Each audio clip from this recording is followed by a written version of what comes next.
Fácil, ¿verdad? Después vamos a ver en qué consiste un proceso de traumatización. Después vamos a ver las características o una idea que nos aproxime a cómo podemos acompañar en un proceso de trauma. Y para terminar, ampliaremos ese acompañamiento al trauma que ocurre cuando hay una lesión medular. Fácil, ¿no? ¿Fácil? ¿Fácil? Vale. ¿Cuántos de vosotros estáis estudiando psicología? A ver, bajar las manos. ¿Quién no está estudiando psicología? Una persona. ¿Qué estudias? ¿Qué estudias? Logopedia. Bueno, también tiene mucho que ver. También está muy relacionado. Bueno, cuando hablamos de trauma, en realidad es una palabra que coloquialmente solemos utilizar, ¿verdad? Creo que la mayoría de nosotros hemos utilizado esa palabra o hemos dicho, me voy a traumatizar, o esa persona tiene un trauma, ¿vale? Lo que no sé es cuánto sabemos sobre eso. Porque si yo os pregunto, por ejemplo, ¿el trauma es un problema mental? ¿Es un problema emocional? ¿Es un problema físico? ¿Qué me diríais? Por aquí me dicen que las tres. Y por allí también me dicen que las tres. Y hay alguien que dice que es un problema. El que tiene el tatuaje de un balón en el brazo, ¿para ti qué es? ¿Las tres? ¿Vale? ¿Todo el mundo está de acuerdo en que el trauma es un problema de las tres dimensiones que hemos hablado? ¿Es un problema físico, es un problema emocional y es un problema mental? ¿Sí? Bueno, pues no vais muy desencaminados. Mirad, si hacemos un recorrido histórico, tanto por la psiquiatría como por la psicología, en cuanto a la intervención en el trauma, nos daremos cuenta que ha sido un fracaso estrepitoso. Ni la psicología ni la psiquiatría ha sido capaz de hacer intervenciones exitosas. Bueno, pues es la única patología de todo el manual diagnóstico que, si no conocéis, conoceréis, el DSM-5. ¿Os suena a vosotros algo de eso? ¿No? ¿En qué curso estáis? En primero. Vale. Bueno, pues en ese manual diagnóstico se pueden trabajar y se intervienen en todas las patologías, pero el trauma es la única que se le resiste a la psiquiatría y a la psicología. Hasta hace unos 10 o 12 años que empezaron a cambiar un poquillo las cosas. Y yo me pregunto, ¿por qué se resiste tanto? Pues fijaros, cuando cogéis ese manual diagnóstico y buscáis qué es una depresión, y te lo explican, una depresión es patatín, patatín, patatín, patatín, y así con todas las patologías, excepto con el trastorno por estrés postraumático, o lo que viene a ser lo mismo por un trauma. ¿Cómo define ese manual diagnóstico el trauma?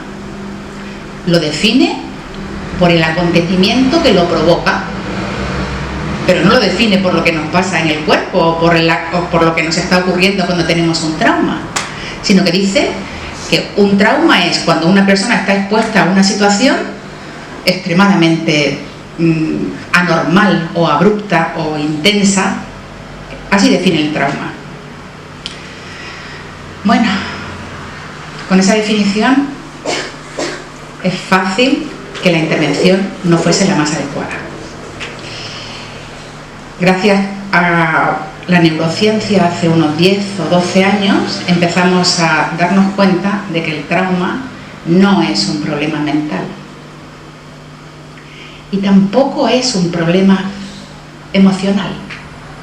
El trauma es un problema exclusivamente fisiológico.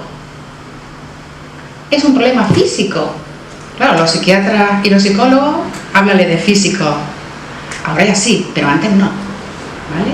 Es un problema fisiológico. Y la definición está clara, es una descarga, una sobrecarga del sistema nervioso que no ha podido ser descargada. Y eso hace que haya síntomas a nivel mental, que haya síntomas a nivel emocional. Pero el trauma es un problema físico Y hasta que no se ha descubierto esto, la intervención sobre el trauma nunca ha tenido en cuenta el cuerpo. ¿Me seguís hasta aquí? ¿Sí? Vale.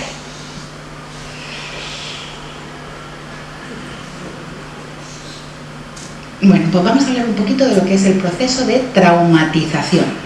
He hablado del trauma, pero vamos a ver qué es lo que pasa para que lleguemos a tener un trauma realmente. Porque podemos ir dos personas en un coche y tener un accidente. Una desarrollar un trauma y otra no. O pueden dos chicas sufrir una violación. Una desarrollar un trauma complejo y otra no. ¿Qué es lo que pasa ahí? Parece ser que no solo es necesario que haya un desencadenante muy abrupto, sino que pasa algo más, y vamos a verlo. Para eso tenemos que conocer un poco qué pasa en nuestro cuerpo y cómo funcionamos. Porque mirad, de tecnología, de móviles, por ahí estoy viendo algunos, de móviles sabemos que te mueres, pero de nuestro propio cuerpo, madre mía, sabemos poco. Entonces voy a explicaros de forma muy superficial, pero para que tengáis una idea de lo que pasa en este proceso. En nuestro cerebro tenemos tres sistemas funcionando al mismo tiempo y que tienen que ver con el desarrollo como seres humanos que hemos tenido. Aquí está, ¿qué? Nuestra parte prefrontal. ¿Vale? Es la última que hemos desarrollado como especie. Ahí es donde están nuestros procesos de pensamiento, nuestras capacidades cognitivas. Aquí tenemos nuestro sistema límbico. Esta parte la compartimos con los animales y están ahí nuestras emociones y todo lo que tiene que ver con el mundo relacional. Y aquí debajo, escondido, hay otro sistema, es el sistema reptiliano, el origen de nuestro cerebro y el que más años nos está acompañando como especie y donde están guardados nuestros instintos, por ejemplo, el de reproducción o también el instinto de supervivencia. Esa parte no la controlamos, se pone en funcionamiento de forma automática, pero no está bajo nuestro control, ni el que se ponga en funcionamiento, ni lo que pasa cuando se pone en funcionamiento. Entonces, seguimos con el tema del trauma, ¿verdad? Cuando nuestro cuerpo percibe que hay una amenaza, si es lo suficientemente grave, nuestro sistema reptiliano se va a poner en funcionamiento y va a empezar a poner en marcha nuestro instinto de supervivencia. ¿Vale? Es fantástico, porque es lo que nos ha permitido llegar aquí como especie. Nos protege y nos vincula a la vida, directamente. Entonces, cuando se pone en marcha nuestro instinto de supervivencia, se produce, no voy a meterme ahí, pero se produce una cantidad de cambios a nivel de neurotransmisores y a nivel hormonal que hace que tengamos una fuerza y una energía tremenda. ¿Para qué? Para utilizar alguna de las tres respuestas que pueden aparecer, que son, ¿lo sabéis? ¿Alguna idea? A ver, di lo que estás diciendo. Escapar. Huir. Confrontarlo. Luchar. Y hay una tercera que vamos a ver ahora. Porque las dos primeras son la lucha y la huida. Fijaros, si yo voy en un coche y tengo un accidente y mi hijo se ha quedado atrapado dentro del coche, yo en ese momento voy a ser capaz de coger el coche y levantarlo. Porque se ha puesto en funcionamiento ese instinto y voy a tener una energía muy potente. Nunca más en mi vida lo voy a poder volver a hacer. Pero en ese momento sí. O a ti te persigue un perro y enfrente tienes una valla de 2 metros. ¿La saltarías? Sí. Pero solo en ese momento. Ni anteriormente ni posteriormente. Pero en ese momento tenemos un exceso, una cantidad de energía que se ha puesto a nuestra disposición muy fuerte. Vale, pues cuando se pone en marcha el funcionamiento del instinto de supervivencia y esa energía se activa, si podemos luchar o podemos huir, todo está bien, porque utilizamos esa energía. y es muy difícil que se produzca un trauma ahí. Pero hay otra respuesta. ¿Veis documentales en la tele de estos de animales? ¿Algunos de vosotros? ¿Os suena un conejo que lo va persiguiendo un zorro y que de repente se hace el muerto? ¿Os suena esa escena? Algunos sí. Bueno, pues esa es la tercera respuesta que la naturaleza pone a nuestro servicio para ayudarnos a mantenernos con vida, que es hazte el muerto para poder sobrevivir. ¿Vale? No lo podemos hacer voluntariamente, pero nosotros como mamíferos que somos también tenemos esa respuesta. Entonces, ¿qué ocurre? Que nos paralizamos. Bueno, los animales cuando se paralizan están muy en contacto con la vida, son solo vida y entran y salen de ese estado con mucha facilidad. Pero los humanos, cuando nos paralizamos, tenemos un sistema límbico, tenemos un sistema prefrontal y no estamos tan en contacto con la vida ya. ¿Y sabéis lo que os pasa? Lo que nos pasa, que nos resulta muy difícil entrar y salir de ese estado a voluntad. Entonces muchas veces nos quedamos en ese estado. ¿Y cómo es ese estado? Ese estado es, por dentro, toda la energía, esa de la que hemos hablado, echa una turbulencia dentro de nosotros y por fuera, paralizados.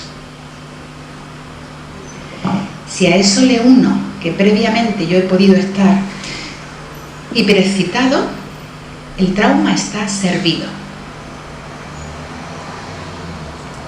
¿Me seguís? Os veo muy atentos. ¿Lo podéis seguir? ¿Sí? Muy bien.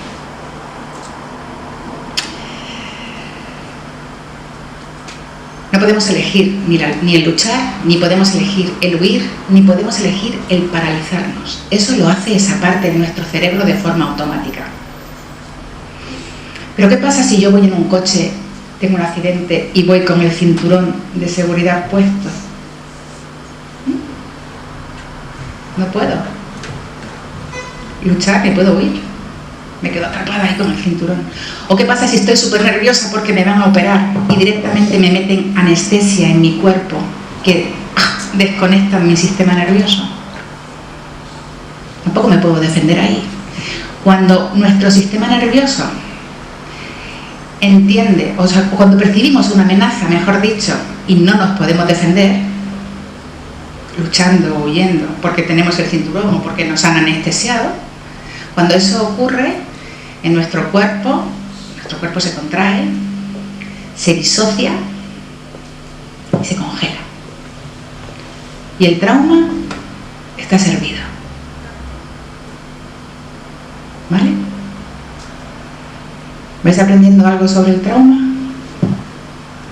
Muy bien.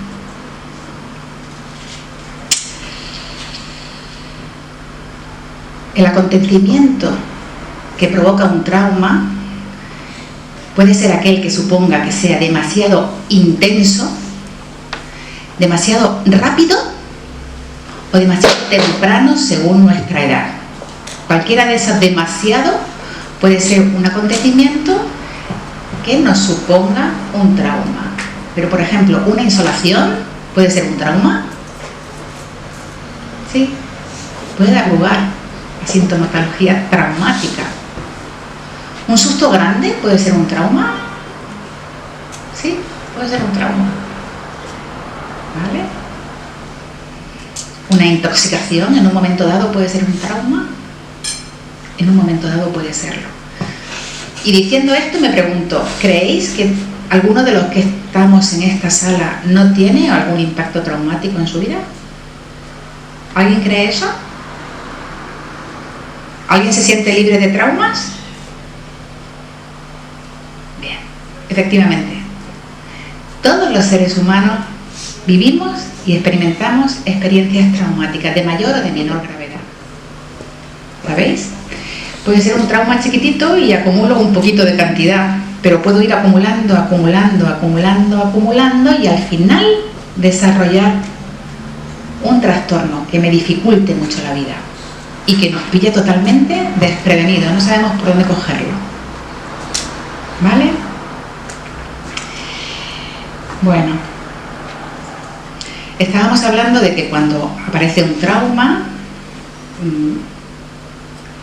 que ya sabéis que es cuando aparece la respuesta de congelación, que normalmente me constriño y me disocio, las personas que se quedan en ese estado porque ya no tienen esa facilidad de entrar y salir de él, no tenemos los seres humanos ya esa facilidad, entramos en una fase como de apagado, ¿vale? Porque la energía esa del trauma se puede encapsular en nuestro sistema nervioso y aparecer 5 años después, o 10 años después, o aparecer en el momento, ¿vale? Cuando la energía esa, ese exceso de energía se queda pululando en nuestro sistema nervioso,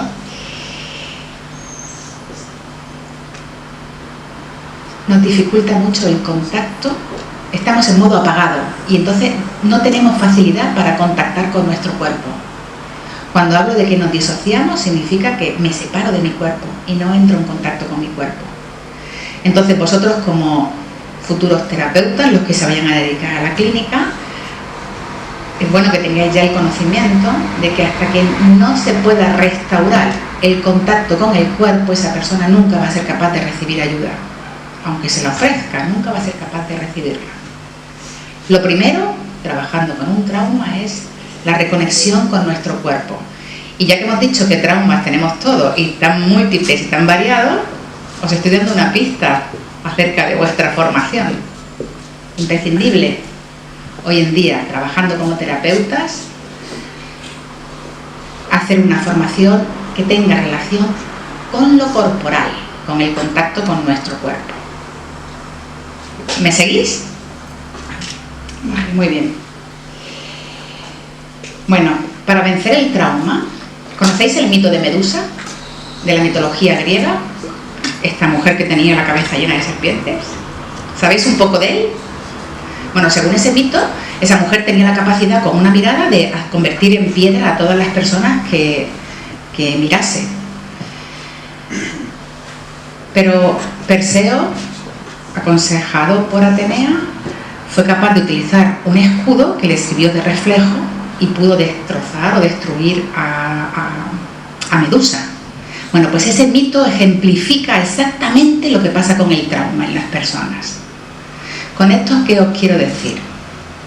Os quiero decir que si Medusa es el trauma, para poder vencer al trauma, siempre hemos de trabajar con su reflejo, con una imagen. Trabajando frontalmente con el trauma, lo único que conseguimos es retraumatizar a las personas. No se puede acceder desde ahí, ¿vale? Entonces trabajamos con una imagen que nos vincula a los instintos, a los recursos que tenemos en forma de instintos. Claro. ¿Y cómo se trabaja con los instintos, me diréis? ¿Alguna vez? ¿Alguien tiene idea de cómo se trabaja con un instinto? Pues hay una guía que marca todo el trabajo que se hace. ¡Hola! ¡Hola! Que marca todo el trabajo que se hace con el trauma. La guía que nos conecta con nuestros instintos son las sensaciones corporales. Las sensaciones corporales. ¿Tenéis idea de lo que es eso? ¿Alguien me puede decir de qué va eso? Chicos, que sois psicólogos, aunque estéis en primero. ¿Qué es una sensación corporal? Lo que toca, lo que huele, lo que siente. ¿Sí? Sentido. Eso es una sensación corporal externa. Pero para trabajar con el trauma vamos a centrarnos en las sensaciones corporales internas. Es algo que no nos enseñan desde que somos pequeñitos, pero veráis, tenemos 4 canales de sensaciones internas en nuestro cuerpo. Tenemos el canal interoceptivo, es un canal o el kinestésico, ¿de acuerdo? Que nos conecta con nuestros músculos internos. Ahora estoy hablando, todo lo que voy a hablar de este canal sensorial o de sensaciones es de piel de piel hacia adentro, ¿de acuerdo? Entonces estaba diciendo el canal interoceptivo o kinestésico, gracias, o el kinestésico, que es el que nos conecta con nuestra musculatura. Tenemos el canal propioceptivo, ese nos conecta con nuestras articulaciones. Tenemos también el canal vestibular, que está dentro del oído y nos da muchísima información sobre nuestro equilibrio, sobre la gravedad, sobre el movimiento, sobre la velocidad. Nos da mucha información, unos pelillos que tenemos ahí dentro del oído. Y por último está el canal visceral. Estamos acostumbrados a que pensamos que toda la información que llega a nuestro cerebro llega ¿por dónde? Por el sistema nervioso central, por el canal medular, pero no. El 90% prácticamente de esa información llega a través del sistema periférico. Las vísceras se comunican con nuestro cerebro a través del nervio vago y dan muchísima información. ¿Vale? ¿Tengo yo calor? ¿Es cosa mía? Estoy...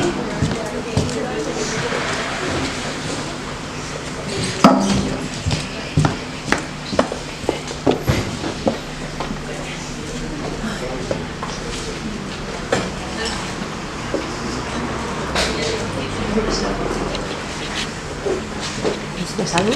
Estáis aquí como universitarios, ¿no? Y vais a recibir unos créditos por venir aquí. ¿Cuántos créditos os dan?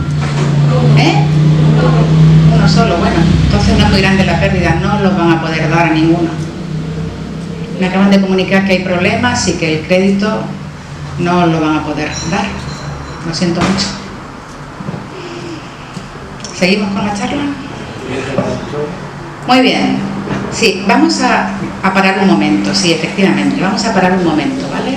Dejar vuestra cabeza quieta y dejar también vuestras emociones al margen. Y ahora bajar vuestra atención a lo que siente vuestro cuerpo en este momento. Os acaban de decir que estáis aquí por un punto y que no os lo van a dar.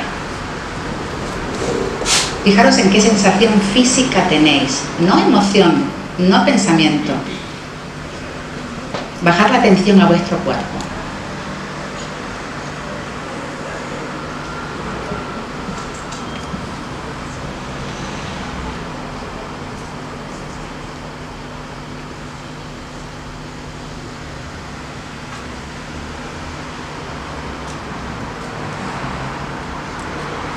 ¿Alguien experimenta alguna sensación?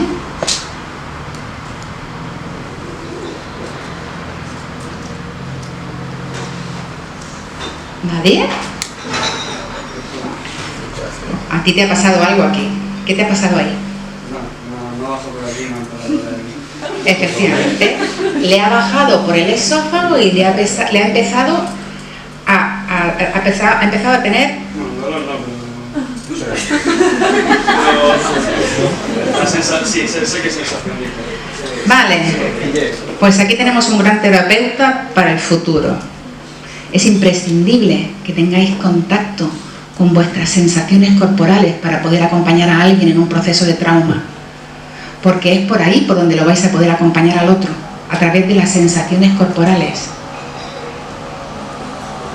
¿Vale? Habéis visto de qué manera tan diversa podemos tener sensaciones corporales, pero todavía existen más, ¿vale? Porque hay veces que empezamos a tener sensaciones y movimientos y cambios de temperatura y de humedad. Hay muchas sensaciones que podemos tener y el cuerpo tiene una inteligencia innata brutal y es él quien resuelve un proceso de trauma siempre que lo acompañemos de una manera apropiada. ¿Me seguís? El lenguaje de nuestro cuerpo es muy diferente al lenguaje de nuestra cabeza. Nuestra cabeza va rápida, pero nuestro cuerpo es muy lento. Nuestra cabeza puede ir de un sitio a otro, pero nuestro cuerpo necesita que estemos completamente enfocados, focalizados. Y normalmente las sensaciones que aparecen en forma de ciclo. o de olas, es como una marea. Y para eso se necesita mucho tiempo de concentración y de observación en nosotros mismos primero, para poder después acompañar al otro en ese proceso. ¿Vamos bien? ¿Interesante? ¿Sí? Me alegro. Bueno. Mirad, los terapeutas que acompañan a personas que tienen problemas de trauma, que están traumatizados, tienden a convertirse en un espejo, tienden a espejar sus posturas físicas y también tienden a espejar sus emociones.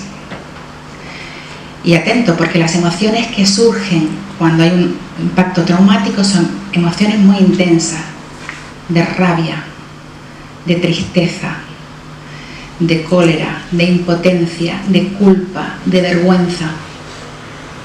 Y como terapeutas hemos de ser capaces de sostener esas emociones en el otro. ¿Os imagináis a alguien súper enfadado gritando en la consulta? Y vosotros desde la calma sosteniendo esa situación, porque sabéis que es parte de lo que le ocurre y de la expresión de dónde está. Ocurre que la razón por encima del instinto, ya os digo que en el trauma está completamente abocado al fracaso. Entonces, la emoción, eso no soluciona el trauma, ¿vale? Lo he dicho ya, pero bueno, a ver si habéis quedado con esto. ¿Desde dónde se soluciona el trauma? ¿Desde dónde se trabaja el trauma? ¿Desde dónde se soluciona? ¿Desde dónde? Desde lo físico, desde nuestro cuerpo. ¿Y utilizando qué sistema? El sistema perceptivo interno, nuestras sensaciones internas, ¿vale? Que estaban compuestos por todos esos canales de lo que hemos hablado. El kinestésico, el visceral, el vestibular, ¿vale? Bueno. Cuando una persona traumatizada es capaz de reconectarse con su cuerpo, con su activación, que sepáis que es un trabajo muy gradual y muy delicado, porque no trabajamos con la sensibilidad de la persona, trabajamos con la sensibilidad del sistema nervioso. Entonces es un trabajo que hay que hacer con mucha prudencia, con mucha delicadeza, ¿vale? Bueno, pues cuando una persona traumatizada consigue restaurarse, en ese proceso encuentra una serie de recursos personales. Esos recursos que tienen que ver también con nuestros instintos, porque en realidad son unos recursos vinculados a nuestros instintos. Y esos recursos son los siguientes: una fuerza flexible en contraposición a la impotencia que sienten cuando están traumatizados, ¿vale?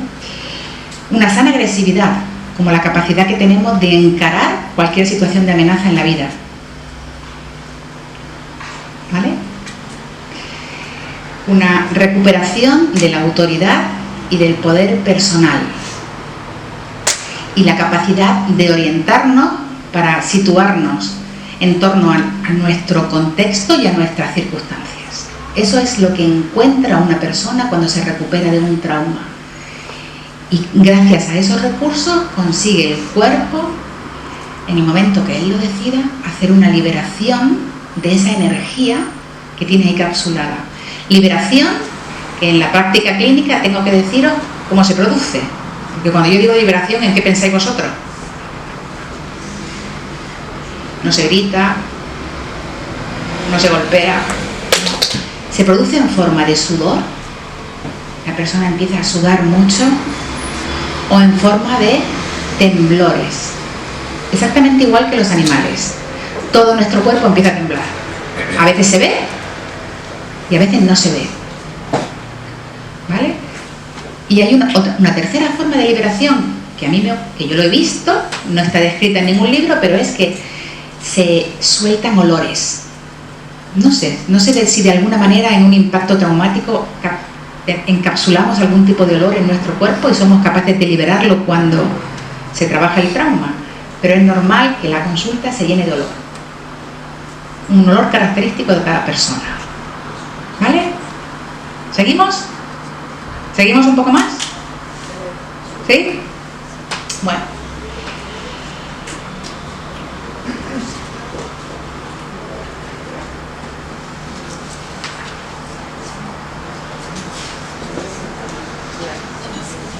¿Vale?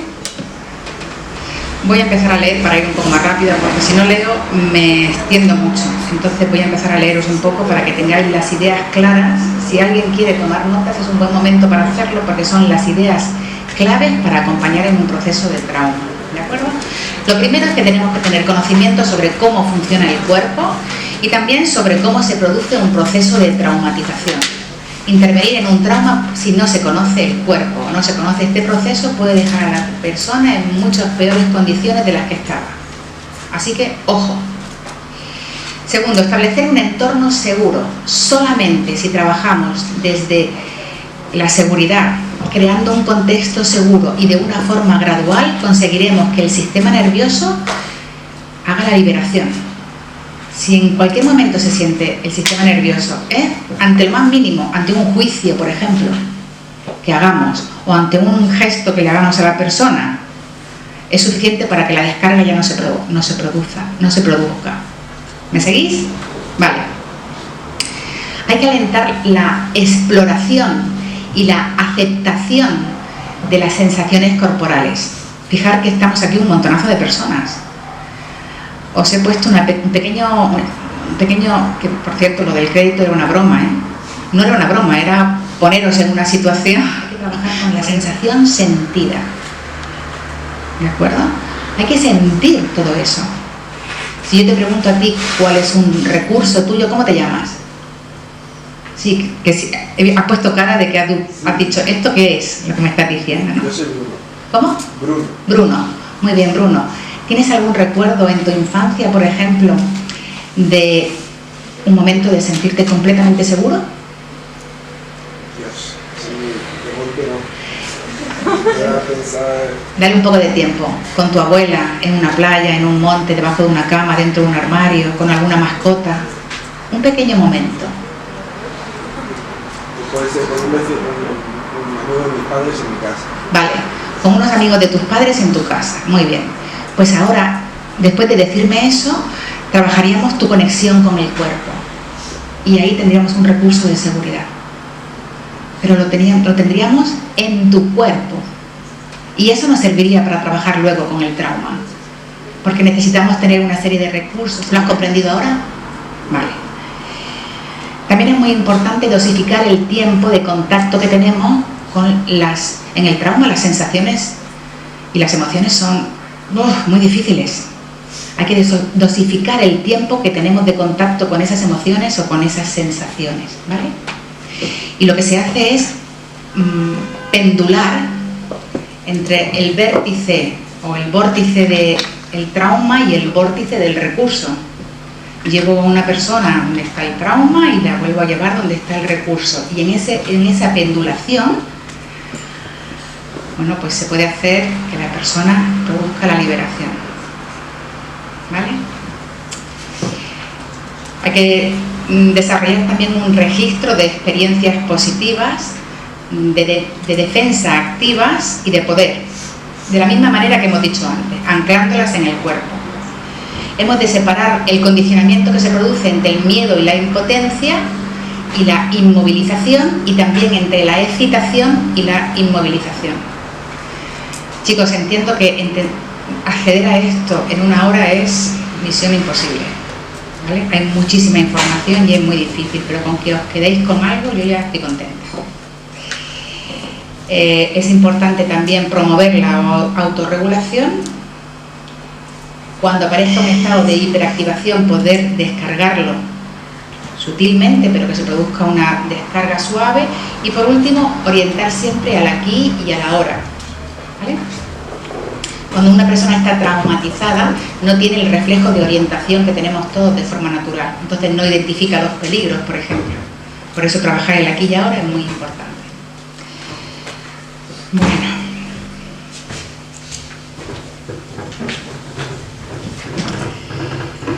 Y ya para terminar, la última parte, que era añadir a todo lo que hemos dicho, que supone el acompañamiento en personas que tras un impacto traumático tienen una lesión medular. A todo lo dicho habría que añadir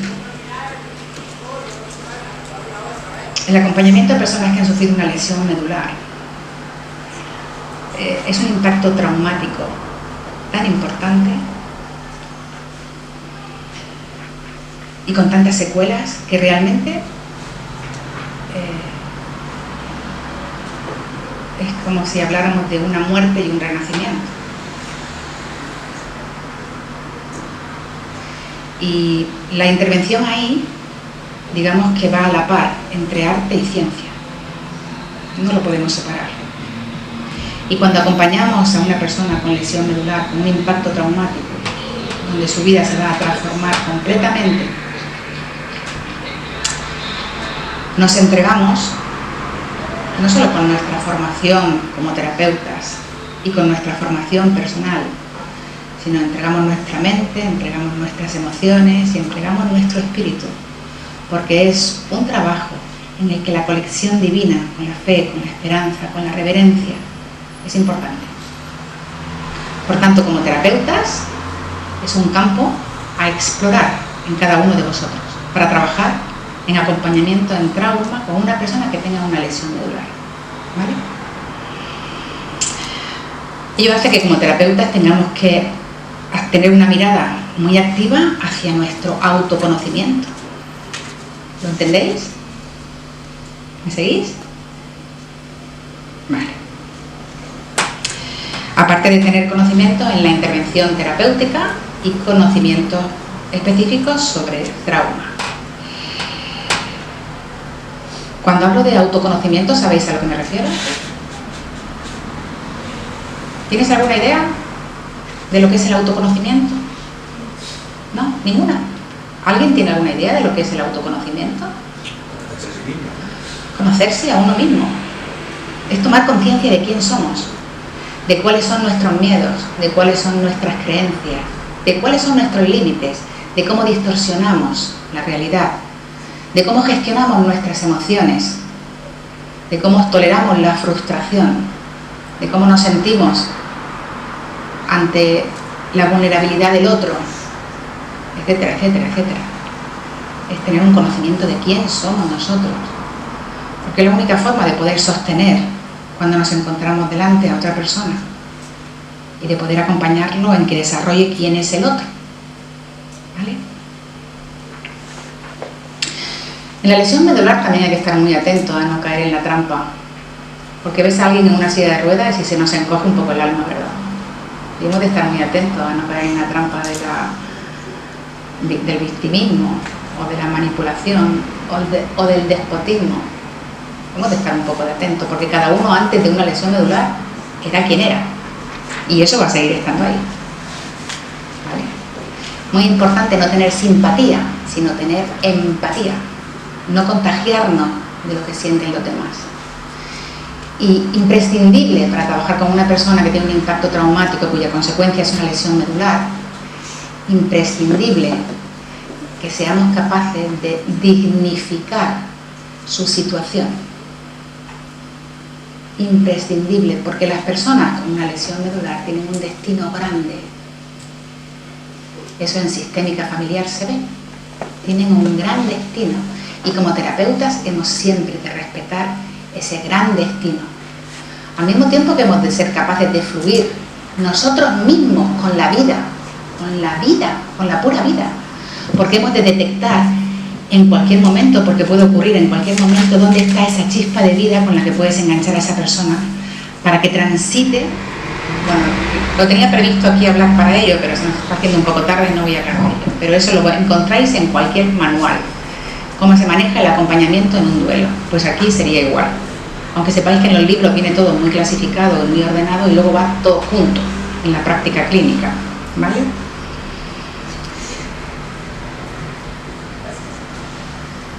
Imaginaros vosotros acompañando a una persona que le ha cambiado su situación vital por tener una lesión medular. ¿Tenéis idea de lo que supone eso?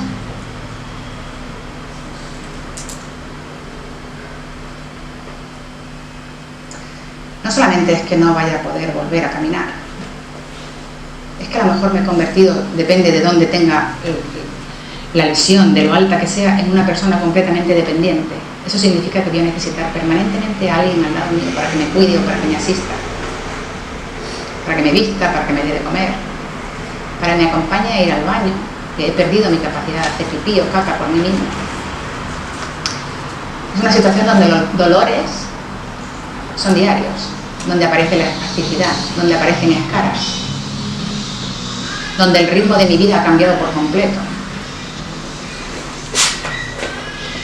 donde me encuentro al salir a la calle muchísimas frustraciones porque, bueno, con suerte en Murcia tenemos bastante buena accesibilidad, gracias sobre todo a esta asociación y a su presidente que está allí al fondo y que ha conseguido que en Murcia tuviésemos una accesibilidad estupenda. Pero ¿sabéis la de tiendas a las que no puedo entrar con una silla de ruedas? ¿Sabéis que si doy a luz en un hospital, en una silla de ruedas, no puedo ducharme? No puedo. ¿Sabéis la frustración que significa querer tomarme una copa con unos amigos y no poder entrar al bar? O querer comer y que en el baño no quepa y no pueda. ¿Dónde hago? ¿Dónde me sondo?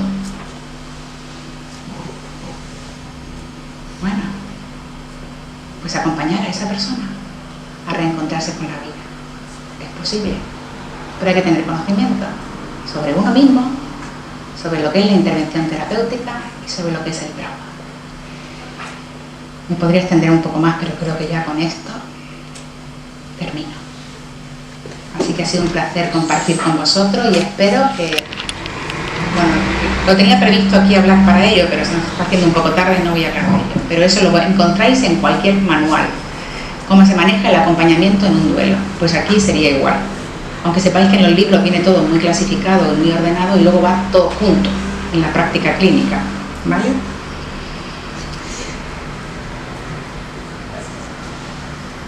Imaginaros vosotros acompañando a una persona que le ha cambiado su situación vital por tener una lesión medular. ¿Tenéis idea de lo que supone eso?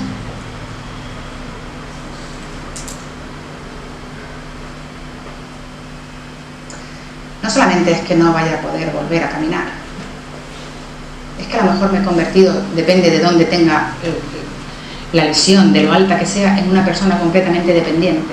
Eso significa que voy a necesitar permanentemente a alguien al lado mío para que me cuide o para que me asista, para que me vista, para que me dé de comer, para que me acompañe a ir al baño, que he perdido mi capacidad de hacer pipí o caca por mí mismo.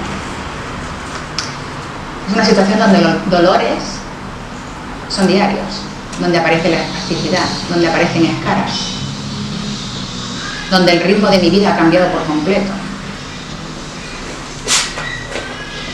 donde me encuentro al salir a la calle muchísimas frustraciones porque, bueno, con suerte en Murcia tenemos bastante buena accesibilidad, gracias sobre todo a esta asociación y a su presidente que está allí al fondo y que ha conseguido que en Murcia tuviésemos una accesibilidad estupenda. Pero ¿sabéis la de tiendas a las que no puedo entrar con una silla de ruedas? ¿Sabéis que si doy a luz en un hospital, en una silla de ruedas, no puedo ducharme? No puedo. ¿Sabéis la frustración que significa querer tomarme una copa con unos amigos y no poder entrar al bar? O querer comer y que en el baño no quepa y no pueda. ¿Dónde hago? ¿Dónde me sondo? Bueno, pues acompañar a esa persona a reencontrarse con la vida. Es posible, pero hay que tener conocimiento sobre uno mismo, sobre lo que es la intervención terapéutica y sobre lo que es el trauma. Me podría extender un poco más, pero creo que ya con esto termino. Así que ha sido un placer compartir con vosotros y espero que os vaya muy bien y que en un futuro no muy lejano nos encontremos en el camino como terapeutas. ¿De acuerdo?